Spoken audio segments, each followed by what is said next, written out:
ચાલો આપણે ગઈકાલે ઈના આપણે 6 ઉતાર આપણે શીખી ગયા છીએ, એટલે કે આપણે ઈના 6 ઉતારની ચર્ચા આપણે કરી લીધી છે।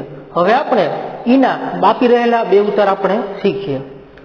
ચાલો, તો સૌપ્રથમ તો ઈનો એ ઉતાર થશે, ક્યારે થશે તો કે શરૂઆતમાં હોય ત્યારે, એટલે કે ઈ સ્વર છે ઈ જ્યારે સ્પેલિંગ સ્ટાર્ટિંગમાં આવે, શરૂઆતમાં આવશે ત્યારે તેનો ઉચ્ચાર થશે એ। તમે ચાલો જોઈએ સ્પેલિંગ આપણે અહીં એલિફન્ટ, તો અહીં છે ઈ ક્યાં છે તો કે સ્પેલિંગની શરૂઆતમાં સ્ટાર્ટિંગમાં છે, એટલે અહીં ઉચ્ચાર થશે એલિફન્ટ। ત્યારબાદ જોઈએ આપણે તો કે એન્ડ, અહીંયા પર તમે જોઈ શકો કે ઈ છે એ વાક્યની સ્પેલિંગની શરૂઆતમાં છે, એટલે કે અહીં ઉચ્ચાર થશે એન્ડ। ત્યારબાદ જોઈએ તો કે એન્ટ્રી, તો અહીંયા પણ જોઈ શકો તમે કે ઈ નું સ્થાન ક્યાં છે તો કે વાક્યની સ્પેલિંગની શરૂઆતમાં છે। પછી જોઈએ તો એન્જિન, તો એન્જિનમાં જોઈ શકો તમે કે જે ઈ સ્વર છે એ સ્પેલિંગની શરૂઆતમાં છે, તો અહીં ઉચ્ચાર શું થશે એન્જિન થશે। તો અહીં આપણે ઇલેફન્ટ, ઇન્ડ, ઇન્ટ્રી, ઇન્જિન એવો ઉચ્ચાર આપણે કરી શકતા નથી। અહીંયા શું ઉચ્ચાર કરશું તો કે અહીં આપણે ઈનો ઉચ્ચાર કરશું આપણે એ, ક્યારે જ્યારે ઈ સ્પેલિંગની શરૂઆતમાં હોય ત્યારે। ચાલો હવે બીજો ઉચ્ચાર જોઈએ આપણે, લાસ્ટ ઉચ્ચાર, તો કે ઈ ને આર સાથે બને આવે ત્યારે એનો ઉચ્ચાર થશે ઓર।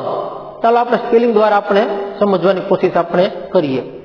એ જોઈ શકીએ આપણે વર્બ, તો જોઈ શકો તો કે અહીં ઈ આર આવેલા છે સાથે, એટલે ઉચ્ચાર થશે વર્બ, જેને આપણે ક્રિયાપદ કહીએ। પછી પાવડર, તો પાવડરમાં તમે જોઈ શકો અહીં ઈ ને આર સાથે આવેલા છે, જેનો ઉચ્ચાર થશે પાવડર। ત્યારબાદ લીવર, અહીંયા તમે જોઈ શકો ઈ ને આર બંને સાથે છે, એનો ઉચ્ચાર આપણે કરીશું લીવર। ત્યારબાદ જોઈએ તો હર્બ, તો અહીંયા જોઈ શકો તમે ઈ ને આર નું સ્થાન સાથે છે, તો અહીં આપણે આને વાંચીશું હર્બ, એટલે કે ઔષધિ। પછી જોઈએ તો મેકર, અહીંયા તમે જોઈ શકો ઈ ને આર સાથે છે, તો એનો ઉચ્ચાર થશે મેકર। પછી હર્ડ, તો અહીંયા પણ ઈ ને આર સાથે છે, જેનો ઉચ્ચાર કરશું આપણે હર્ડ, એટલે કે ટોળું। તો અહીંયા આપણે જોઈ શકીએ કે જ્યારે છે ઈ ને આર બંને સાથે હોય ત્યારે એનો ઉચ્ચાર શું આપણે કરી શકીએ તો કે અર ઉચ્ચાર આપણે કરી શકીએ। તો હવે અહીં આપણે છે ઈ સ્વર છે એના આપણે 8 એટલે કે બધા ઉચ્ચાર આપણે શીખી ગયા। આપણે 6 ઉચ્ચાર છે એ ગઈકાલે આપણે શીખાતા, એટલે કે આપણે ગઈકાલે એની ચર્ચા ઓલરેડી કરી ચૂક્યા છીએ આપણે 1 થી 6 સ્વરની, અને જે બાકીના જે હતા બચેલા એની ચર્ચા આપણે અત્યારે આપણે કરી ચૂક્યા છીએ। તો હવે અહીં જે ઈ સ્વર છે એના તમામ ઉચ્ચાર છે અહીં આપણે શીખી ગયા છીએ। ચાલો હવે આપણે આગળના સ્વરની આપણે ચર્ચા કરીશું। ચાલો તો વિદ્યાર્થી મિત્રો, હવે આપણે ઓ સ્વરના આપણે વિવિધ ઉચ્ચારો આપણે શીખીએ। તો સૌપ્રથમ અહીં આપણે વાંચીએ કે ઓ સ્વર છે એના પણ ઘણા બધા ઉચ્ચાર છે। હવે આપણે એ સમજીએ કે ક્યારે કયો ઉચ્ચાર કરવો, તેના માટે કેટલીક આપણી પાસે ટેકનિક છે। તો સૌપ્રથમ પહેલા જોઈએ આપણે કે ઓનો ઉચ્ચાર શું થશે તો કે મૂળ ઉચ્ચાર ઓ થશે, ક્યારે શબ્દની શરૂઆતમાં કે અંતમાં હોય ત્યારે ઓ ઉચ્ચાર થશે। ક્યારે તો કે હવે ઓ છે બરાબર એ વાક, એટલે કે સ્પેલિંગની શરૂઆતમાં હોવો જોઈએ, અથવા તો સ્પેલિંગની પાછળ હોવું જોઈએ, એટલે કે સૌથી આગળ હોય તો પણ ચાલશે અને સૌથી પાછળ હોય પણ ચાલશે। આગળ અથવા પાછળ સ્પેલિંગમાં ક્યાંય પણ ઓ હોય એનો ઉચ્ચાર થશે ઓ। ચાલો હવે આપણે જોઈએ, અહીંયા જોઈએ આપણે ઓન, તો અહીં સ્પેલિંગની શરૂઆતમાં શું છે ઓ, તો ઉચ્ચાર શું થયો ઓન, એટલે કે ઉપર। ઓક્સ, તો અહીંયા પણ જોઈ શકીએ કે ઓ છે એ સ્પેલિંગની સ્ટાર્ટિંગમાં છે, શરૂઆતમાં છે, એટલે ઉચ્ચાર શું કર્યો આપણે ઓક્સ, એટલે કે બળદ। ત્યારબાદ જોઈએ ઓરેન્જ, એટલે કે અહીંયા ઓ તમે જોઈ શકો કે સ્પેલિંગની સ્ટાર્ટિંગમાં છે, એટલે અહીંયા આપણે ઉચ્ચાર કરશું ઓરેન્જ। ઓપન, એટલે કે ખોલવું, તો અહીંયા જોઈ તમે કે ઓ છે ક્યાં છે તો કે સ્પેલિંગની શરૂઆતમાં છે। ઓલ્ડ, તો અહીંયા પણ જોઈ શકો તમે ઓ છે એ સ્પેલિંગ શરૂઆતમાં છે, તો આપણે આમ કહી શકીએ કે જ્યારે ઓ સ્પેલિંગની શરૂઆતમાં સ્ટાર્ટિંગમાં છે ત્યારે આપણે એનો ઉચ્ચાર કરીશું ઓ, જેનો મૂળ ઉચ્ચાર છે। ચાલો હવે આપણે બીજો કન્સેપ્ટ જોઈએ તો કે જ્યારે શબ્દના અંતમાં હોય ત્યારે પણ એનો ઉચ્ચાર ઓ થશે. અહીંયા જોઈએ આપણે mango, auto, tomato, hello, hero, તો આ બધા સ્પેલિંગમાં તમે જોશો તો ઓ છે ક્યાં છે તો કે સ્પેલિંગને અંતે છે, એટલે કે શબ્દને અંતે. તો જ્યારે પણ શબ્દના અંતમાં ઓ હશે ત્યારે પણ આપણે ઉચ્ચાર કરીશું ઓ. તો અહીં આ છે એ ઓના જેનો મૂળ ઉચ્ચાર છે એની આપણે ચર્ચા કરી. હવે આપણે એનો બીજા ઉચ્ચાર આપણે ચાલો હવે આપણે ઓ સ્વરને આપણે વધારે ઉચ્ચાર આપણે જોઈએ. તો ઓનો ઉચ્ચાર ઓ થશે ક્યારે? જ્યારે બે વ્યંજનોની વચ્ચે હોય ત્યારે. ચાલો તો હવે ઓ છે બરાબર, એ બે વ્યંજનની વચ્ચે આવશે ત્યારે પણ એનો ઉચ્ચાર થશે ઓ. ચાલો એક્ઝામ્પલ જોઈએ. સોંગ, તો અહીં ઓ છે એસ અને એન વ્યંજનની વચ્ચે છે. પછી ગોડ, તો કે અહીંયા ઓ છે જી અને ડી આ બંને વ્યંજનની વચ્ચે છે. ટોસ, તો કે અહીંયા જોઈ શકો તમે કે ટી અને એસ અથવા તો ટી અને ડબલ એસ આ બંનેની વચ્ચે છે ઓ છે, એટલે કે આ ટી અને ડબલ એસ બંને વ્યંજન છે એની વચ્ચે ઓ છે, ઉચ્ચાર થશે ટોસ. પછી નોટ, તો કે અહીંયા તમે જોઈ શકો એન અને ટી છે એ બે વ્યંજન છે અને ઓ છે એની વચ્ચે ઓથી અહીં ઉચ્ચાર થશે નોટ. તો આપણે કહી શકીએ કે જ્યારે ઓનું સ્થાન બે વ્યંજનની વચ્ચે હશે ત્યારે એનો ઉચ્ચાર થશે ઓ, જેનો મૂળ ઉચ્ચાર છે. ચાલો પછી હવે ડબલ ઓ આવશે ત્યારે, એટલે કે સાથે ઓની સાથે ઓ આવે અથવા તો જેને આપણે ડબલ ઓ કહીએ, તો જ્યારે ડબલ ઓ આવે ત્યારે એનો ઉચ્ચાર થશે દીર્ઘ ઉ. ચાલો હવે આપણે સ્પેલિંગ જોઈએ. તો કે તમે જોઈ શકો કે લુક એટલે કે જોવું, તો કે અહીંયા ડબલ ઓ છે જેનો ઉચ્ચાર થશે લુક. પછી બુક, અહીંયા પણ જોઈ શકો તમે કે ડબલ ઓ છે તેનો ઉચ્ચાર થશે ઉક એટલે કે બુક. પછી સ્કૂલ, અહીંયા પણ ડબલ ઓ છે. રૂમ, મૂન, તો જ્યાં સ્પેલિંગમાં જ્યાં ડબલ ઓ આવશે ત્યાંનો ઉચ્ચાર થશે દીર્ઘ ઉ. ચલો પછી ત્રીજો ઉચ્ચાર જોઈએ. તો ત્રીજો ઉચ્ચાર થશે આવ. આવ ક્યારે થશે કે ઓ ડબલ્યુ બંને સાથે હોય ત્યારે એનો ઉચ્ચાર થશે આવ. પરંતુ અહીં અપવાદ છે. હવે આપણે એવું નથી બંધ બેસતું કે દરેક સ્પેલિંગમાં છે કે ઓ ડબલ્યુ સાથે આવે ત્યારે ઉચ્ચાર આવ જ થાય. તો કે તમે આજે નીચે અપવાદ જોઈ શકો કે ઓ ને ડબલ્યુ સાથે હોય તેનો ઉચ્ચાર ઓ પણ થાય. એટલે એવું નથી બંધ બેસતું દરેક સ્પેલિંગમાં, પણ મોટા ભાગના સ્પેલિંગમાં છે આ કન્સેપ્ટ છે બંધ બેસે છે. તો આપણે ઘણે ખરે અંશે આપણે આપણી ક્ષતિથી નિવારી શકીશું. ચાલો જોઈએ આપણે હાવ, તેનો ઉચ્ચાર આવ થાય. હાવમાં ઓ ડબલ્યુ સાથે છે. કાઉ, નાવ, આઉલ, તો તમે જોઈ શકો અહીંયા કે જ્યારે ઓ અને ડબલ્યુ સાથે હોય ત્યારે એનો ઉચ્ચાર કરીશું આપણે આવ. એટલે કે તમે આ સ્પેલિંગ બોલશો એટલે તમે છે એનો ઉચ્ચાર આ ઉચ્ચાર તમે કરશો. ચાલો હવે આપણે વાત કરતા હતા અપવાદની. અપવાદ એટલે શું કે આપણે ચર્ચા કરી એ પ્રમાણે કે ઓ ડબલ્યુ સાથે હોય તેનો ઉચ્ચાર છે આવ થશે એવું જરૂરી નથી. તો કે ઘણા ખરા સ્પેલિંગ એવા છે કે ઓ ડબલ્યુ સાથે હોવા છતાં પણ એનો ઉચ્ચાર છે ઓ થાય. જેમ કે તમે જોઈ શકો લો, રો, સ્લો, શો, યલો, તો અહીંયા જોઈ શકો તમે કે ઓ ડબલ્યુ સાથે હોવા છતાં એનો ઉચ્ચાર આવ નથી થયો. તો શું થયું ઉચ્ચાર એનો? તો કે ઓ થયું. એટલે કે અહીંયા આપણે કહી શકીએ કે ડબલ્યુ છે એનો ઉચ્ચાર નથી, ડબલ્યુ ઉચ્ચાર થશે નહીં. મીન્સ કે ડબલ્યુ થી સાયલેન્ટ છે. સાયલેન્ટ એટલે શું કે એવા અક્ષરો કે જે લખાતા હોય પરંતુ બોલાતા ન હોય, એટલે કે ઉચ્ચાર ન થતો, એને કહેવાય સાયલેન્ટ લેટર કહેવાય. આ સાયલેન્ટ આજે સાયલેન્ટ વર્ડ છે એની ચર્ચા આપણે કરીશું. તો પરંતુ અહીંયા આપણે છે માત્ર એટલું જ આપણે સમજી લઈએ કે શબ્દના અંતમાં ઓ હોય તો એનો ઉચ્ચાર મોટે ભાગે છે ઓ થશે, અને ઓ ડબલ્યુ સાથે હોય ત્યારે મોટા ભાગના સ્પેલિંગનો ઉચ્ચાર થશે આવ. ચાલો હવે આપણે ઉચ્ચારની સફરમાં આપણે આગળ વધીએ. તો અહીં ઓ નો ઉચ્ચાર એટલે કે ઓ ને યુ સાથે આવશે ત્યારે એનો ઉચ્ચાર થશે આવ. ચાલો સ્પેલિંગ જોઈએ આપણે. તો કે અહીંયા તમે જોઈ શકો ઓ ને યુ બંને સાથે છે બધા સ્પેલિંગમાં. ઉચ્ચાર શું થશે? Loud, shout, bound, cloud, sound અને રાઉન્ડ. તો આ બધા સ્પેલિંગમાં શું ઉચ્ચાર થયો? તો કે ઓયુ સાથે હોવાથી ને એનો ઉચ્ચાર થયો આવું. તો આપણે કહી શકીએ કે જ્યારે ઓ અને યુ સાથે હશે ત્યારે એનો ઉચ્ચાર થશે આવો. હવે તો કે ઘણા એવા સ્પેલિંગ છે, લિમિટેડ સ્પેલિંગ છે કે જેમાં ઓયુ સાથે હોય તો એનો ઉચ્ચાર આવને બદલે અવ અથવા તો આવ થશે, પરંતુ આવા સ્પેલિંગ છે ખૂબ જ મર્યાદિત છે. હવે મોટા ભાગના સ્પેલિંગ છે એવા હશે કે જેમાં ઓયુ સાથે હશે ત્યારે ઉચ્ચાર થશે આવ. તો આ પ્રકારના સ્પેલિંગ છે એ માત્ર લિમિટેડ છે. અહીંયા જોઈ શકીએ OUR ઓર એટલે કે અમારું, પછી SOUR સાવર એટલે કે ખાટું. તો અહીં તમે જોઈ શકો ઓય ને ઓયુ સાથે છે, ઉચ્ચાર થયોનો આવ એટલે કે સાવર. પછી અવર, તો અહીંયા ઓયુ સાથે હોવાથી એનો ઉચ્ચાર થશે અવ એટલે કે અવર. તો અહીંયા તમે જોઈ શકો ખા કે એચ છે સાયલેન્ટ છે, સાયલેન્ટ એટલે કે જેનો ઉચ્ચાર ન થાય. ચાલો એની આપણે ચર્ચા આપણે પછીના પીરિયડમાં આપણે કરીશું. તો આ છે ઓ યુ જો બને સાથે હોય ત્યારે આપણે એનો ઉચ્ચાર કઈ રીતના કરવો.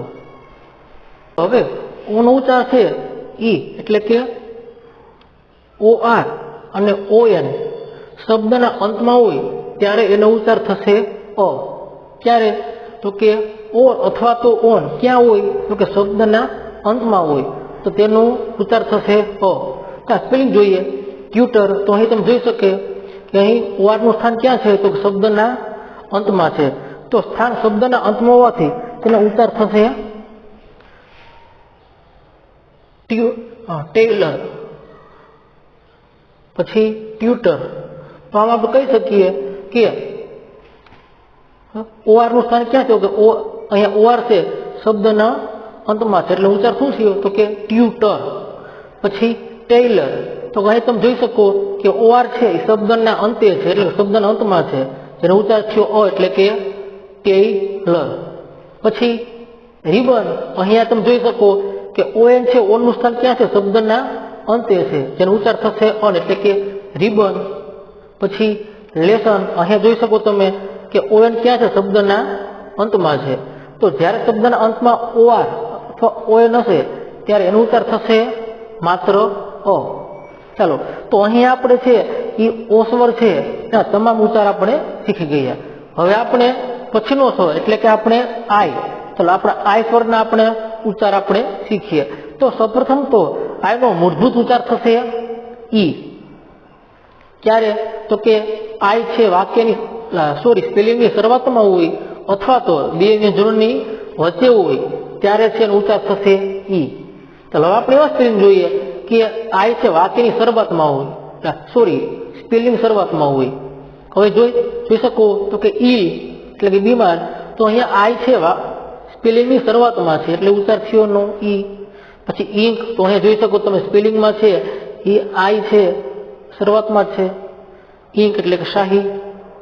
પછી ઇન, તો અહીંયા જોઈ શકો કે આઈ છે એ સ્પેલિંગની શરૂઆતમાં છે તો ઉચ્ચાર થશે એનો ઇન. તો જ્યારે છે આઈનું સ્થાન ક્યાં હશે? તો કે સ્પેલિંગની શરૂઆતમાં સ્ટાર્ટિંગમાં હશે ત્યારે ઉચ્ચાર આપણે કરીશું ઈ.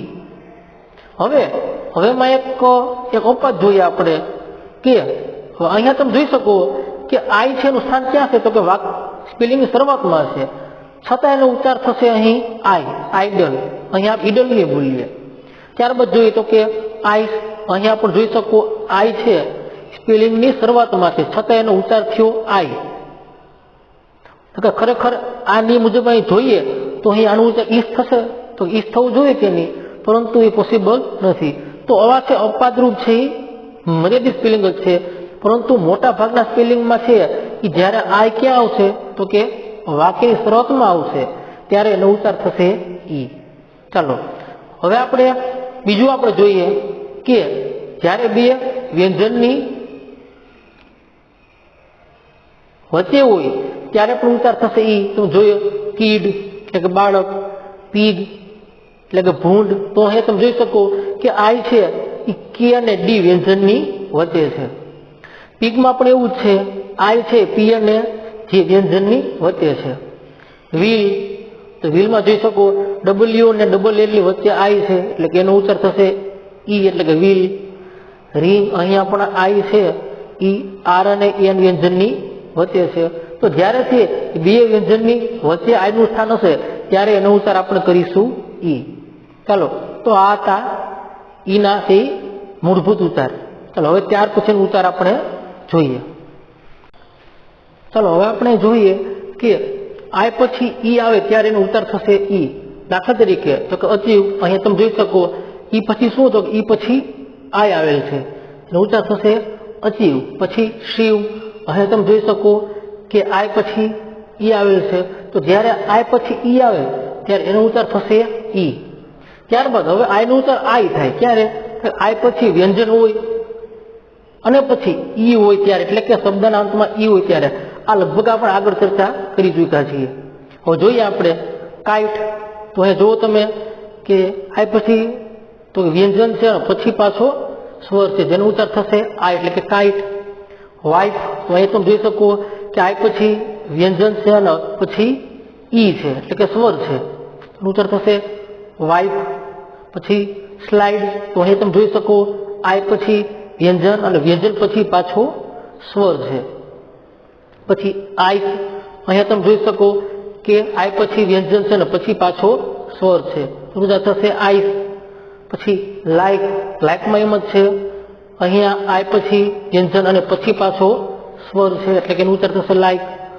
ફાઇન, વ્હાઇટ, તો આ રીતના આય પછી શું હોય તો કે આય પછી એક વ્યંજન હોય અને પછી એક પાછો ઈ હોય એટલે કે સ્વર હોય ત્યારે એનો ઉચ્ચાર થશે આય. હવે અહીંયા આપણે કીટે, વીફે, સ્લીડે એવું ઉચ્ચાર આપણે કરી શકીએ નહીં. જો ઉચ્ચાર કરીશું તો આપણે સ્પેલિંગ ખોટો થશે.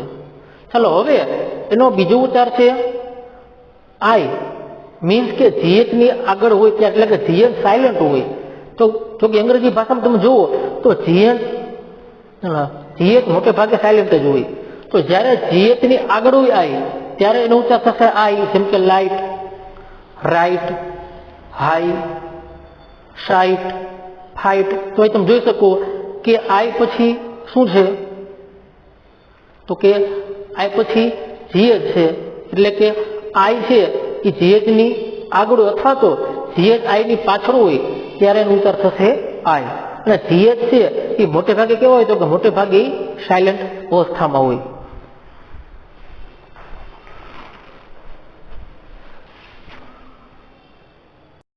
ચાલો તો હવે આપણે છે એ આયના ઉચ્ચારમાં આપણે આગળ વધીએ તો આયનો ઉચ્ચાર થાય આય, એટલે કે ફાયર, હાયર, અડમાયર, યોર્કશાયર. તો આ બધા સ્પેલિંગમાં છે એ આયનો ઉચ્ચાર શું થશે તો કે આય થશે, આય. બરાબર. ચાલો ક્યારે થશે તો કે મોટે ભાગે આય પછી શું હોય આર ઈ, ત્યારે છે એ આયનો ઉચ્ચાર થશે આય. ત્યાર પછી છેલ્લો ઉચ્ચાર જોઈએ આપણે આયનો, તો કે હવે આયનો ઘણા બધા સ્પેલિંગમાં એનો ઉચ્ચાર અ થશે. ચાલો અ ક્યારે થશે તો કે મોટે ભાગે આર પછી આવે ત્યારે, એટલે કે આર પછી છે એ વ્યંજન હોય ત્યારે. તો કઈ તમે જોઈ શકો આર જે આય છે બરાબર એ આર ની આગળ છે, છતાં અહીંયા ઉચ્ચાર શું થયો આય થયો. તો અહીંયા જોઈ શકીએ કે આય ની આગળ તો આય ની આગળ આર છે પરંતુ પાછો વ્યંજન હોવું જોઈએ, એટલે કે આનો ઉચ્ચાર થશે ફર્મ, ફર્સ્ટ, શર્ટ, સ્કર્ટ. તો આ બધા સ્પેલિંગમાં તમે જોશો તો આયનો ઉચ્ચાર થશે શું થશે અ થશે. શા માટે તો કે આય પછી આર આવે છે ને પછી પાછો એક વ્યંજન છે એટલા માટે. તો ઘણા ખરા સ્પેલિંગમાં છે એ આયના ઉચ્ચાર આઈ થાય, આ ઈ થાય અને અ પણ થઈ શકે. હવે વિદ્યાર્થી મિત્રો તમે જેમ જેમ વધારે તમે પ્રેક્ટિસ કરશો, વધારે તમે સ્પેલિંગનો મહાવરો કરશો એમ તમને ઓટોમેટિકલી તમને છે ઉચ્ચાર બાબતે તમને સમજ તમને મળી જશે કે આ સ્પેલિંગ છે તેનો ઉચ્ચાર કઈ રીતના કરવો, આ સ્પેલિંગનો ઉચ્ચાર કઈ રીતના કરવો. તો આવી રીતના તમે જેમ તો વધારે પ્રેક્ટિસ કરશો સ્પેલિંગને એમ તમે વધારે તમને છે ઉચ્ચારણ સંબંધી તમને માહિતી મળતી જશે.